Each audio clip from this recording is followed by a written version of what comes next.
Hey everybody, welcome to the Dungeoncast. I'm Brian. And I'm William. This is the podcast where we talk about everything tabletop role-playing games. And today we were talking about Umberhulks. 1, 2, 3, 4. Shout out to Welcome, adventurers, to the Dungeoncast. Hey, Brian. Hey Will, we Hey, made it. We made it. We made it to the to another monster mythos. Yes, we have, which, as I've stated before, I love our monster episodes. Yeah, a lot of people do. I missed them. Yeah, I was reminded last session that we were last session being like we record 2 episodes per batch. So Yes, we do. And, after that last batch, the Boule and the Golems episode, I came to a realization that we got a lot of the monster manual to clear out still, which is shocking. Well, and now there's monsters of the multiverse, so now they've changed things about That's monsters true. we've already covered. That's so true. It might but be even worth going back for an episode like, here's what's changed about these 5 monsters. Yeah, or that something like you're absolutely right. But I just mean that we straight haven't touched on some of this stuff, believe it or not. Like, there's still a number of monsters from the monster manual we haven't talked about on the show yet. Yeah, it's true. And today's topic has a few things in common with the last 2 monsters that we covered. Like the Boule, this thing loves to burrow and dwells underground. And like the Golem, this thing is a hulking and intimidating specimen with a penchant for smashing things. Oh, cool.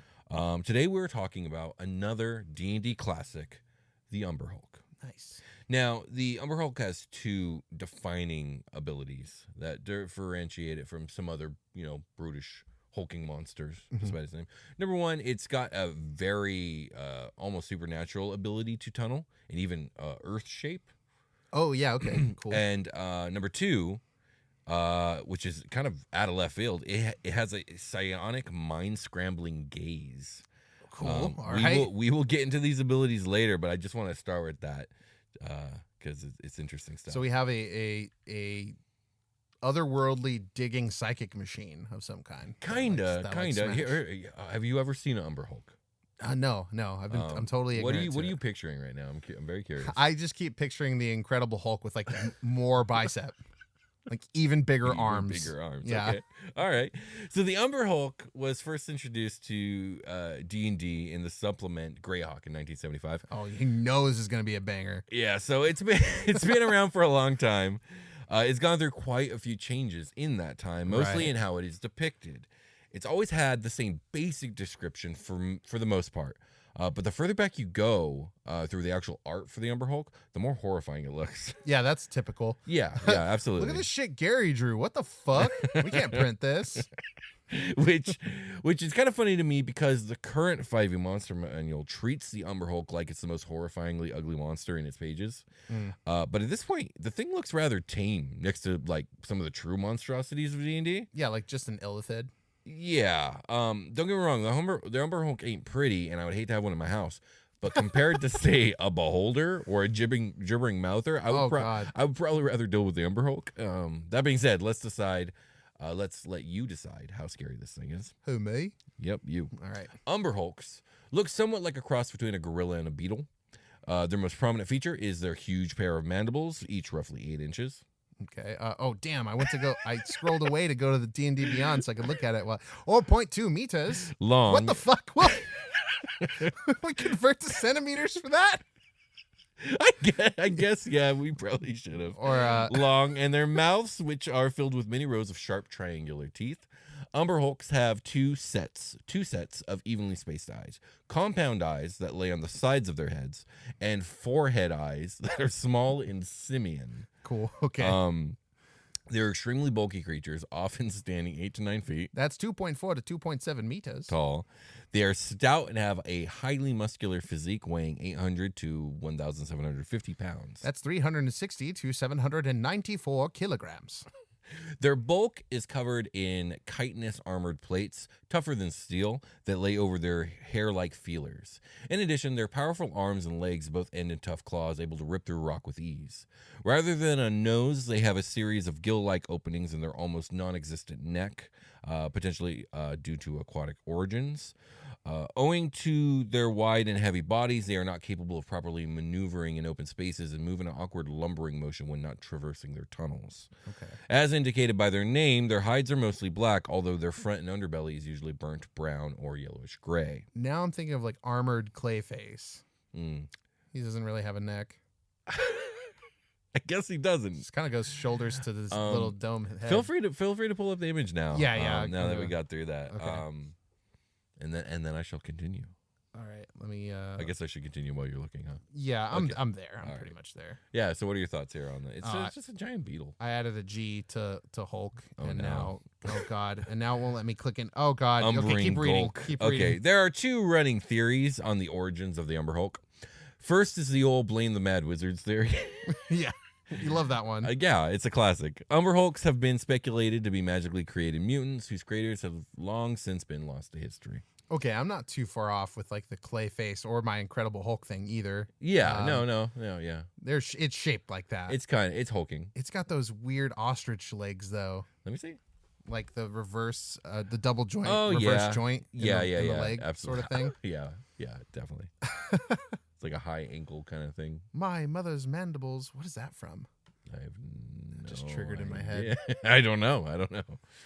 There are, however, some early writings claiming that Umberhulks are amongst the oldest creatures in the cosmos, Oh jeez. having been around since before the Dawn War.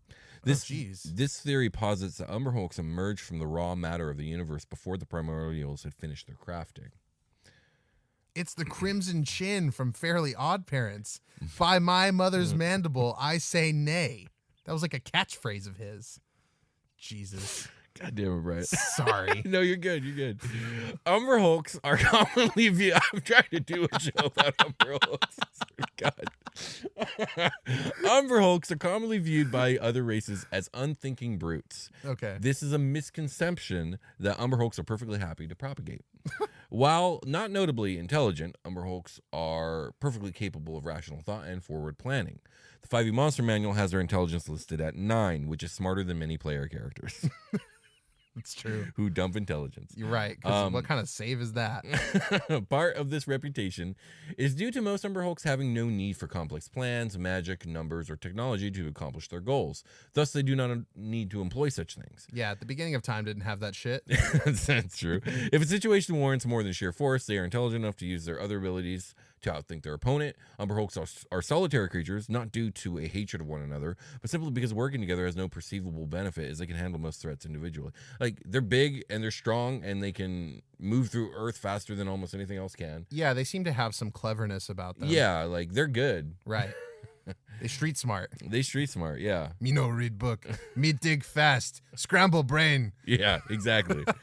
Umberhulks also have a reputation of destroying items they see no use in, such as clothes and weapons. But curiosities that catch their eyes can be found hidden within their layers, along with food items. There was an Umberhulk that showed up to a party one time with shorts on, and they just fucking ripped up. They're like, "What is this? I don't know why that made me laugh. You cover your chitin. No. You This need has not, no use. You need not khaki Tears shorts. it off. Cargo shorts are no more." That poor Umberhulk. I don't know. I just thought it'd be cool. Umberhulks prefer to stay underground, as there is no use in going above ground, and they dislike the light. Fair. That's fair. All right. Umberhulks can burrow through solid rock, forming new tunnels in their wake. The steel-hard chitin of its body can withstand the cave-ins, tunnel collapses, and rock falls that commonly follow it. Deep underneath the earth, an Umberhulk burrows into cave complexes, dungeons, or underdark settlements in search for food. Gotcha. Okay. So they can be kind of a nuisance, like for societies that live underground. They're like, oh shit, we're getting raided by an Umberhulk. Yeah, there's Umberhulks come up to the material plane and steal people's shorts and then go back and they get immediately obliterated by their friends. Yep, Can't absolutely. burrow. They don't burrow up there. It's a never-ending cycle. Yeah. Burrowing into the wall of a cavern or passageway, an Umberhulk lies in wait for creatures to pass by on the other side. Its hair-like feelers sensing any movement around it. When it explodes out in a shower of earth and rock, its unsuspecting quarry turns to face the oncoming threat and is entranced by the Umberhulk's bewildering eyes, forced to stand helpless as its mandible snaps shut. The fucking Kool-Aid man breaks out the walls and you're mesmerized by his smash and he kills you. He crushes you in his jaws. Yep, exactly. You're helpless to look onward. I like this monster a lot. Me too. This me monster too. rules. A lot of the classic old ones do. Umberhulks will feed on purple worms, ankegs, and similar underground creatures, but greatly enjoy the taste of humanoids. Yeah. And, at this point in my D&D tenure, I have to say that I'm beginning to suspect that humanoids must taste really delicious. Because...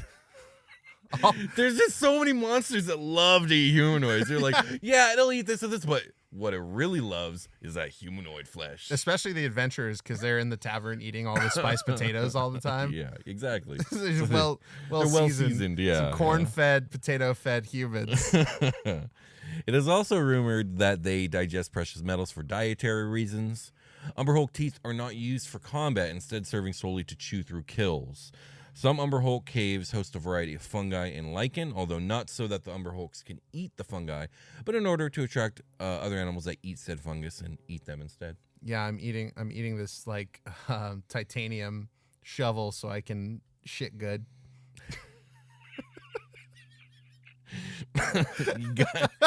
You gotta get your minerals, you gotta get your vitamins, you gotta get your fiber. You gotta get that colon right. Oh my God. All right, before we talk about how these creatures fuck, let's take a short rest. Yes!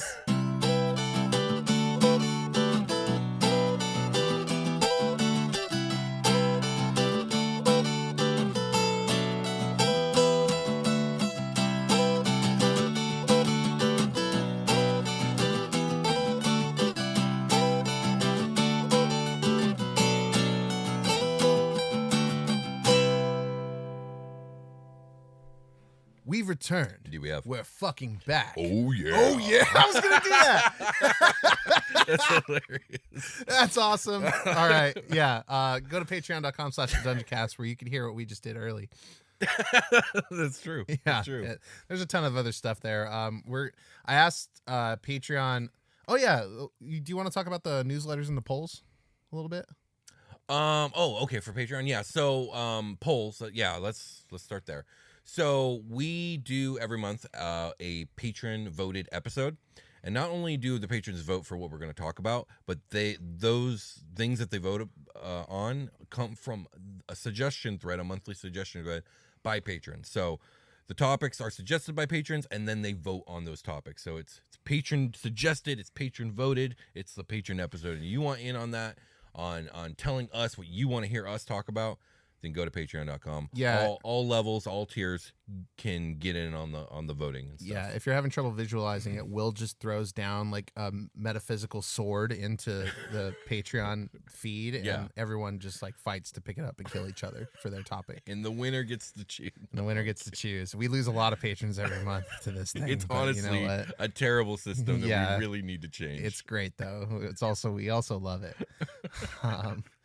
Okay, a couple more things. The backer kit we talked about at the top of the episode, right? I don't we hope remember we did. if we did or not. Okay, well we did last episode. So the backer kit for Super Quest Saga is live. Yeah, for Drakenstar, which is very related to Super Quest Saga. Sorry, my bad. Drakenstar.com. Do you want to take D&D to space? Do you want actual rules on space travel and space combat? Looking at you, Spelljammer. Then buy our book. Yeah. Starseeker's Guide to Drakenstar, where all that plus so much more will exist. Yeah, we ran a Kickstarter campaign. That's over. Now we're doing the backer kit, which means you can get in on that same exact stuff again. Yeah, exactly. So, and if you pre-order at the beta tester level, you get a lot of the beta stuff early. Obviously, none of that's final. That's why we're testing it. But you get a lot of really, really cool sneak previews at all the subclasses. The new class that we wrote up, the Machinist, which is really, really exciting. A lot of the new species. We got 11 new statted out species. There's going to be not literally countless. Lots of monsters, though. Lots of alien monsters. A countable amount, but you're going to spend some time. It's true. I think I said this before, but one of the things I'm most proud of is the custom species builder, where we have tried to make it so that you can build any alien species you want for the setting, or any species for any setting. There's weapon and armor upgrade system. There's some tactical stuff that you can modularly like tack onto your game if you want. There's a lot of cool stuff in this book we're working on.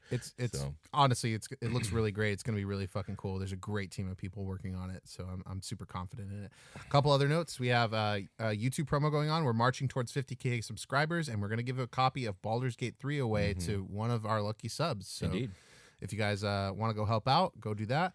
And also, please leave an Apple Podcast review or a review on any platform in which you're consuming the show. It's a big help. It makes a big difference, and it's a great way to share the show. If you're telling your friends and they're like, "Yeah, I'll get to it," just leave a glowing review and you'll help somebody find the show. So It's actually very true. thanks a lot. We love to see those. So let's get back to the episode. Let's do it. All right. Umberhulks.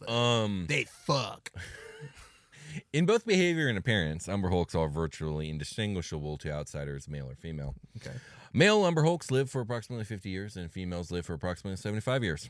Females are rarer than males, and males have been found to be prone to defend females even at the cost of their own lives. Oh my. The males do leave after the mating process is completed. Okay. I'll fight you. I'll fight for you to the death until we bone. All right, I'm gonna head out. Okay, bye. Females give birth to live young, producing 1 to 3 hulklings, and create a nursery in a hollowed-out cavern in order to care for them.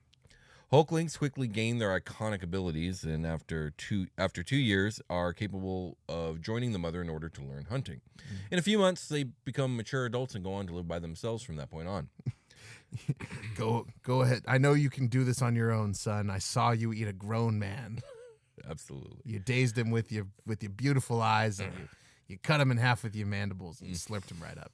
Mama's proud. You forgot the "oh yeah" part, but everything else is on point. Yeah, that's it. Just remember next time to scream "oh yeah" as you bust through the fucking walls. Though Umberhulks are primarily solitary creatures, it is rumored that they may actually possess underground cities consisting of web-like tunnels. Okay. These rumors also insist that the reason Umberhulks steal precious metals is to use as currency in these cities. This is completely unconfirmed, though some Umberhulks have been reported to live in clusters, groups of 2 to 4. Okay. It's just conspiracy theory shit. But also, it could be real in your setting because that's kind of cool. So they're not eating them for bowel cleansing purposes. No. Okay. They probably are. That's how they purify the metal to spend it. Yeah. If you're going with this theory, then yeah, maybe. I've never been cleaner than when I ate this raw ore. Umberhulks speak primarily in a brutal and harsh language of their own creation known as Hulkish. Okay. It consists of various hissing sounds and grunting noises combined with gestures, as well as eye, mouth, and mandible movements. This language conveys limited ideas and is thus easy to learn but very difficult to replicate by anyone but Umberhulks. If needed, some can speak Terran and others can speak deep speech. Terran's the earth language Yeah. for the subsect primordial. Okay. Umberhulks do not have working relations with most other races and are typically enslaved by members of other races. Oh, damn. Nyogi capture Umberhulks and enslave them, with younger Umberhulks being used as the first servants of hatchlings. In addition, they can often be found dominated by illithids for use as muscle or enslaved by human spellcasters. Umber Ravagers are sometimes captured by Grimlocks and cave-dwelling orcs as hunting monsters. Some Umberhulks willingly work under other species in any position that doesn't put them above ground, such as guards, warriors, or basic labor. Umberhulks can even be found under the employ of dragons. This implies the like tweaking of the stat block to have like illithid influence, like Sure, yeah. some that what the Mind Devourer gets in there or whatever. Intellect Devourer. Intellect Devourer, yeah. Sure, absolutely. Dead Umberhulks are harvested by other races, such as by kobolds and goblins to make equipment such as shields with their hides and maces with their mandibles, and by spellcasters for their eyes to brew potions. On top of all this, Umberhulks are actively despised by most underground races, not simply for their predatory nature, but because they are considered to be indirectly responsible for some of the worst conflicts in the Underdark. Okay. Due to the fact, due to the fact that they construct so many tunnels and prefer to do so near ore veins, Umberhulks have supposedly linked creatures that would have otherwise been isolated from each other. This, in turn, has led to warfare over the newly exposed materials. They keep Kool-Aid Manning it through the wrong walls, and it opens up like the illithids to the Kuatoa. Kuatoa, yeah, exactly, yeah. This sounds like a society problem and not the Umberhulks problem. Yeah, because they break through the wall, and when they do, they let out a huge fart. So it's going to attract a big purple dragon. Oh, my God. That is a deep cut. Goddamn Underhulks. Underhulks? These are the Underhulks, the ones that fart. Honestly, Underhulks, not it's a very apt name. There's a dwarven expression chasing an Umberhulk, Oh. referring to a prospector's strategy of following an Umberhulk's trail in hopes of finding uncovered minerals and means a dangerous plan that can come with great reward with enough luck. Yeah, because if you're gonna follow an Umberhulk tunnel, you'll find them. Yeah, but also it's a dangerous thing to do. Yeah, because of them, because of the Umberhulks, Yeah, right? yes, Yeah. exactly. And you might happen upon like Yeah, you might start a war, elephant apparently. colony. Yeah. Umberhulks fight only when hunting and do so for the express purpose of getting some material benefits. Mostly, an Umberhulk is driven by a need for food and will target foes that it perceives as obviously weaker than itself. They conduct raids on dungeons and settlements, but will only kill a few before leaving so as to give the food source time to replenish. Okay. Using their feelers, they can sense movement around them, and they will lie in wait around quarters and other crucial points waiting to strike. Many survivors of an Umberhulk encounter recollect little about the attack because the monster's confusing gaze scrambles their memory of the event. Those who have fought and killed Umberhulks recognize the signs. For other denizens of the Underdark, grisly tales of vanished explorers and wanton destruction speak of an unknown foe. Umberhulks take on a supernatural status in these harrowing stories, many of which convey the same warning. Once an Umberhulk has been spotted, it is already too late to escape it. Yeah, the really seasoned adventurers, they get this taste for like, oh man, I could really use a red sugary drink right about now. Dear God. Oh no. Oh, God. Get away from the No! walls. Get away from the walls. So, some particularly long-lived Umberhulks become what is called a truly horrid Umberhulk. Which is Okay. a terrible naming convention. This is the British name this one. A 16-foot Or 4.9 meter. monstrosity that weighs 8,000 pounds. That's 3,600 kilograms. These particularly destructive hulks are no less intelligent for their age and have more experience with reading the intentions of others. In the abyss, there exists an offshoot species known as abyssal hulks. Unlike the standard Umberhulk of the prime material plane, these creatures have acidic blood that they are able to spew out at their enemies. How fun. And their gaze has a psychic quality to it, being capable of inducing madness in others and temporarily charming them into attacking others. Yeah, this is the grape flavored Gatorade monster. Or Kool-Aid, Gatorade, Kool-Aid, same thing. I'm not gonna say the joke, but have you ever watched the show The Whitest Kids You Know? Yes, it's been coming up on my Instagram feed a lot lately. The one where he's like does the jerk off in the coffee room. No, well, I'm not referencing that in relation to what you're talking about. And just like I'm referencing the grape drink commercial. it's vaguely familiar. Okay, we'll I think watch it I've after seen this. it. That We'll show's fucking hilarious. It's ridiculous. All right, guys, that's all I got on Umberhulks. Did you want to go over Stat Block, Brian? Oh yeah, I do. I have it up. I looked at it earlier. Cool Oh, beans. there's the Crimson Chin. Let's go past that. Oh, actually, I have to. Yeah. Okay, here we go. We have an Umberhulk as a large monstrosity of chaotic evil. Yeah, Really, it feels like just a unaligned monster. Why is it does, but there's some hints here. It speaks abyssal, right? Like from the No, the Abyssal Hulks do. But that's like an offshoot in the abyss. Oh. No, wait, they speak deep speech. That's what I meant. Deep speech is in reference to like they're from the Aberrations. before. Yeah, you're not wrong about that. So they probably just like absorb the evil energy and are just Eldritch energies. Yeah. Okay. All right. I mean, they feel more neutral to me than evil, but it says chaotic evil, so there you go. Yeah. Armor class 18, natural armor, natty. That's HP is 93, 11d10 plus 33, respectable. Speed is 30 feet, burrow speed of 20 feet. Feels like it should be more than that. Feels like it should be 40. Or at least 30 to match its walking speed. Well, hold on. It's got a feature down there called Tunneler, so let's reserve our We will. judgment. Strength plus 5, dex plus 1, con plus 3, intelligence minus 1, wisdom plus 10, and charisma plus 0. Senses, it's got dark vision of 120 feet. This monster actually makes sense to have that. It's an Underdark creature. It also has tremor sense of 60 feet, which I like a lot. Passive perception is 10. Languages, Umberhulk. Why didn't it just say the name of the fucking language? Anyway. Challenge rating is 5. Hulkish? I think they called it Hulkish. Yeah, Hulkish. Challenge rating is 5 or 1,800 XP. Experience points. Proficiency is plus 3. It has confusing gaze. When a creature starts its turn within 30 feet of the Umberhulk and is able to see the Umberhulk's eyes, the Umberhulk can magically force it to make a DC 15 charisma saving throw, unless the Umberhulk rare is charisma saving throw. unless the Umberhulk is incapacitated. On a failed saving throw, the creature can't take reactions until the start of its next turn and rolls a d8 to determine what it does during that turn. On a 1 to 4, you want to roll a d4? You got it. 1. Okay. on a 1 to 4, the creature. Oh wait. Oh, d8. Sorry, my bad. 5. Okay. On a 1 to 4, the creature does nothing. But on a 5 or 6, the creature takes no action, but uses all of its movement to move in a random direction. Okay. So you're gonna just fucking leave the studio. On a 7 or 8, the creature makes 1 melee attack against a random creature, or it does nothing if no creature is within reach. Okay. Unless surprised, a creature can avert its eyes to, and it's always going to be surprised. Let's fucking let's be real. Let's be real here. A creature can avert its eyes to avoid the saving throw at the start of its turn. If the creature does so, it can't see the Umberhulk until the start of its next turn, when it can avert its eyes again. If the creature looks at the Umberhulk in the meantime, it must immediately make the save. God, what a nightmare to have this thing come up at the table.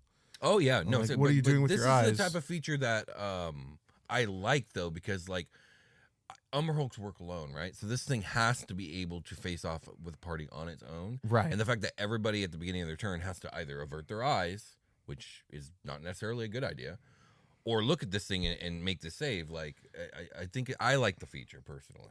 It's just hard with metagamers. Yeah, but is that a problem you run into a lot? Not me. Well, actually, yeah, me lately. I've been. So funny story. Let's just bring it up now. Okay. It is the year of the artifact on this show, Indeed. so it is relevant. I have a player in one of my home games that has the deck of many things, or had the deck of many things on them. Mm-hmm. They've drawn 2 cards, 1 in each session, and I brought up the last time it happened. They drew the Avatar of Death the first session in the middle of like a fucking war. So they had to stop fighting the war to fight the Avatar of Death. Good thing the Avatar of Death like announces the rules of it in the middle, or I could have had like a lot of Avatars of Death running around. Yes, very true. But everybody, they lived. They killed the thing. And then this last session that we just had a few days ago, they pulled 1 card randomly out of like boredom, like let's see what happens this time. And they pulled the Talons card. And the Talons card says that all magic what does it say? Let me read it specifically. I have it here. Okay. Ah! Oh no. I guess I'm looking it up. Yes. The Talons card. Why that one's not ringing a bell? I'm like, why don't I remember that card? I think I have an expanded deck. Oh, okay. So let's see here. So the talent says every magic item you wear or carry disintegrates. Oh, I remember that one, yeah. Artifacts in your possession aren't destroyed, but do vanish. Now, the deck of many things isn't necessarily an artifact, right? It's just I believe it is, or is it? I'm pretty sure it's a artifact, but is it a wondrous item? I treated it like one because I thought I didn't want to destroy it. Yeah, so it vanished. Yeah, so it vanished, and they were like, "Oh, well, maybe it's just like it seemed like it was up for interpretation a little bit, like what vanishing means." And so they were like, "Why don't you just make it look like it's invisible in my hand, and I still have it?" And then a lot of people were like, "Well, if you set the deck of many things down on the table and then drew a card, then it wasn't in your possession when you drew the card." And I was like, "No, fuck that. That's dumb." Yeah, that is dumb. So we did get into like a metagame conversation about it because they wanted to keep it. Of course they did. But I'm like, okay, well, it vanished, and now it's in the dungeon you're about to go into, which I thought was more fun. They don't know that, but if they listen to this episode, they will. No, I think it was the right move. Yeah, I implied it. I was like, I don't want the deck to go away either, but I need to make the card do something. Exactly. So. Absolutely. And that's the thing about the deck of many things is like oftentimes there's bad repercussions. Honestly, that's not even that a bad one. No, they honestly, they've gotten away pretty clean so far for 2 cards, and I'm going to give it to a bad guy in the dungeon. Like it appeared, and they're going to encounter somebody, and they're going to be like, "Oh, you want this back? Like, what is it? Let me just fucking see what this card." And they're going to start drawing random cards off of it. Yeah. Oh yeah, that's awesome. So that's a cool thing that happened. Okay. Anyway, back to the Umberhulks. Sorry about that, everyone. Okay, so the Tunneler, I believe. Yeah. Which I'm curious about. Jesus, I switched apps and not tabs. All right, yeah, Tunneler. The Umberhulk can burrow through solid rock at half its burrowing speed and leaves a 5-foot wide, 8-foot high tunnel in its wake. So I think this is important because you can't burrow through rock. You can burrow through earth and soil. Yeah, But this but motherfucker solid can rock. do rock. Yeah, they can do lots of stuff. You can fit half a Demogorgon through this 8-foot high tunnel. That's very true. Shout out to Demogorgon. Shout out to Demon. Actions. The Umberhulk makes multi-attack. The Umberhulk makes 3 attacks, 2 with its claws and 1 with its mandibles. Claw, melee weapon attack, plus 8 to hit, big and meaty, reach of 5 feet, 1 target. Shout out to Marcos. Hit 9, 1d8 plus 5 slashing damage. Mandibles, melee weapon attack, plus 8 to hit, reach of 5 feet. Shout out to the Crimson Chin, 1 target. Hit 14 feet, 2d8 plus 5 slashing damage. Nice. Yeah. So basically, the most interesting thing about this monster stat block is that at the beginning of everybody's turn, they have to make a decision and possibly a save. But other than that, this thing just slashes and bites until it dies. I mean, you have to constantly monitor where, like, every turn you have to talk about your vision. Yeah. A lot like the Gorgon, right? The Medusa. Yeah. Yeah. The Gorgon's actually something different, which we will cover this The year. big bull. Yeah. But it has a petrification thing, doesn't it? I think so. Yeah. I think it has to do with its breath, though. I don't know. We'll look into it. Yeah, it is different, though. Yeah, it's different. Um, But yeah, no, I mean, I like this monster. I like the confusing gaze, which has a typo in it, it looks like. Because mine here is saying confusing K's. oh, no, well, mine says confusing gaze. Okay. And it looks like a very subtle G, but I see it. I think from far away it could look like a C. But yeah, the actions are boring. The actual actions is Oh, yeah, it's just like they're claw, standard claw, stuff. bite, claw, bite every single turn. How fun. Yeah, don't look at me. Don't look at me, but look at me. I would like a ramming attack of some kind here. Yeah, or like grapple. A grapple with the mandibles or something. I guess the standard grapple rules are fine because any creature can grapple. Yeah, it's true, and you could just utilize that. I just Yeah. stat blocks. Extra effects are cool. I think monsters that have grapple built into their mechanics or like implied mechanics should have it listed here with additional effects. Yeah, and a lot of them do too. A lot of them do. Yeah. A lot of them do as well. Like I had a player character that was grappling a lot, and I was like, "Well, you should be able to do something extra cool when you grapple." So I had him do wrestler moves. That's cool. That's Yeah. super cool. Okay, well, that's all I got on the Umberhulk. Do you got anything you want to add? There's nothing else here in the stat block, so no, I'm good. All right, well, with that, let's take a long rest. All right.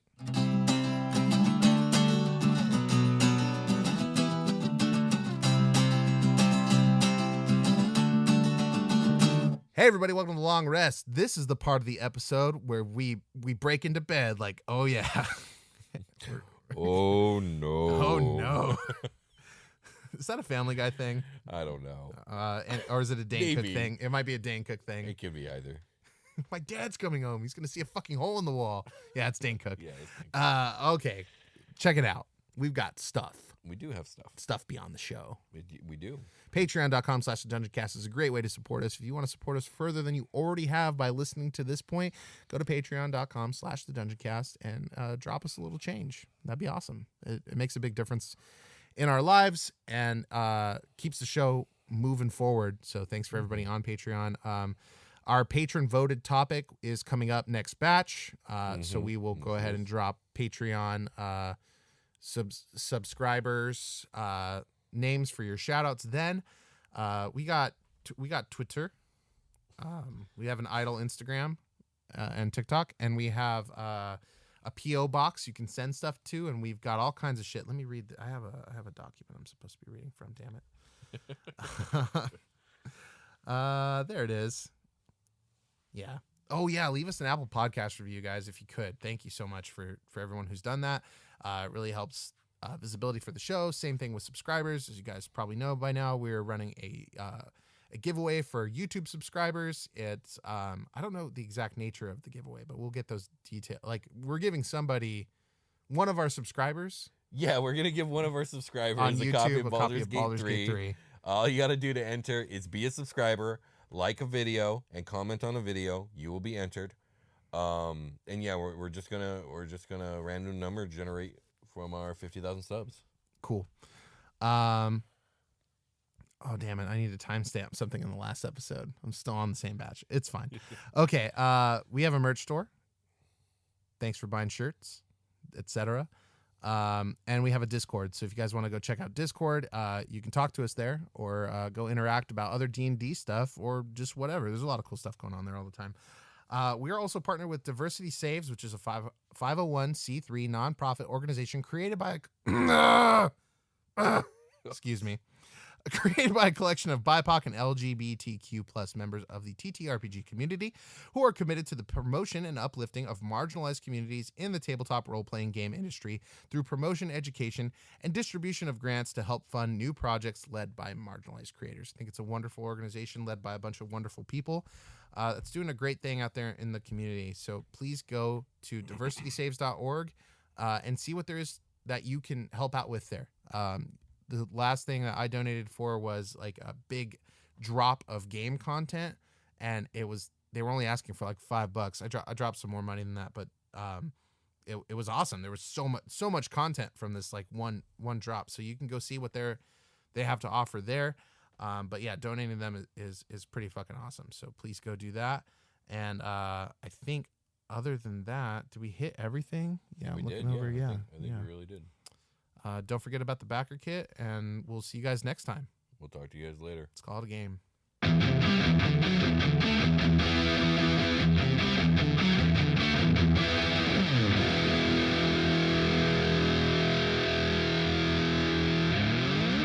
The Dungeoncast. Okay, Umberhulks.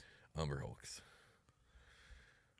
We're good over there? Yeah, we are. Every time I see the word Umber, Mm-hmm. and as I was doing this episode, for some reason, the way they call cucumbers cumbers, just always fun. And so I'm like Umbers, Umberhulks, Umber. Have you seen the video of the guy rapping about cucumbers? He's like a old Jamaican guy that's like No. talking about their health benefits. He's like They're cucumbas.